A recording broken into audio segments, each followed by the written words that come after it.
Hey, how's it going? Welcome to my channel. If you're new here, do that thing down below.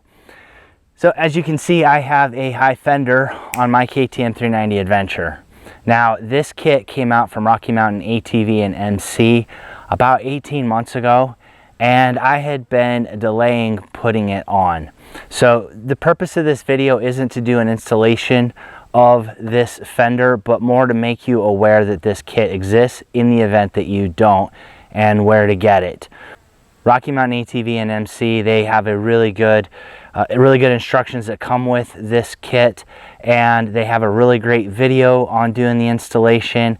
And if you're also looking for additional references, I recommend checking out Frank's video from One Old Man Riding. He also did a video on the installation and went through some of the steps of doing that.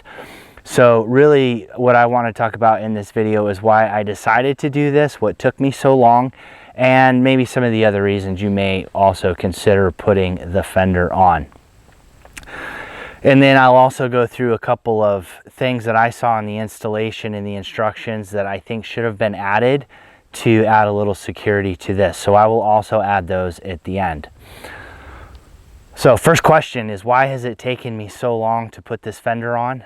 Well, riding out in the desert, I wasn't too concerned about mud and mud getting collected up under the fender that was on here and stopping my front wheel from rolling forward. That was one of the reasons. One, I didn't mind how the other fender looked. I thought it was fine.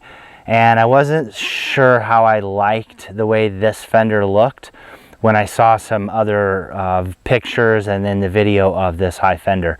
However, I am out on the East Coast now. I am currently somewhere on Section 2 of the Mid-Atlantic BDR. It is raining this weekend. I know I'm going to see mud, and I thought it's probably a good time to do this.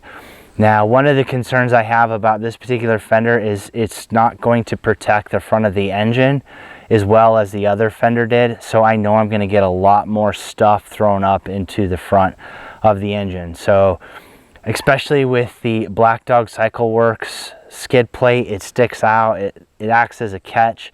I'm going to have to do a lot better job of cleaning the front of the engine when I get done, especially cleaning the radiator, making sure after every ride that all the mud and debris is cleared out so it doesn't affect the cooling of the engine. So that was really the reason I did it, was for the mud purposes and not getting the front tire stuck up under the fender, not knowing just how bad the mud can get. The other reason to do this is if you like the high fender look, which now that I've done it, I do actually like the high fender look. I think it looks better.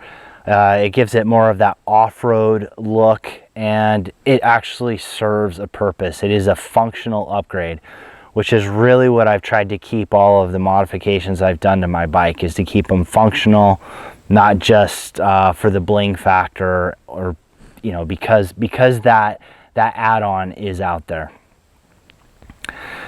Now, with that being said, a couple of the things that I did that I would recommend: there is a mounting plate that goes up to your triple clamp here. It didn't call for Loctite in the instructions. I recommend putting some blue Loctite on that.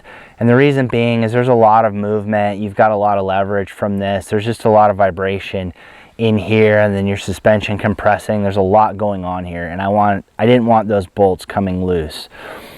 I also put Loctite on the 3 bolts to hold the fender in place. It didn't call for that either. But again, for same reasons, you have leverage on the end of this. You've got your suspension compressing, a lot of movement and vibration up front. So if you're going to add this fender, those are a couple of the things that I recommend.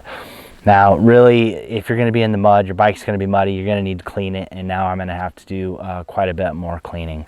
So anyway, just a really short video to let you know, if you didn't already know, that this high fender kit is available. I'll leave a link in the description. It is not an affiliate link. I don't do affiliate links with Rocky Mountain ATV and MC. I will try to remember to also put the video links for the Rocky Mountain installation, and also for Frank's video he did on this fender as well. So if you have any questions, leave those in the comments below.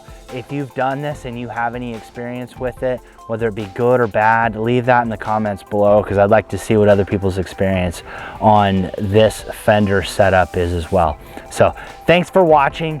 Get out, do some riding, ride safe, and I will see you out there.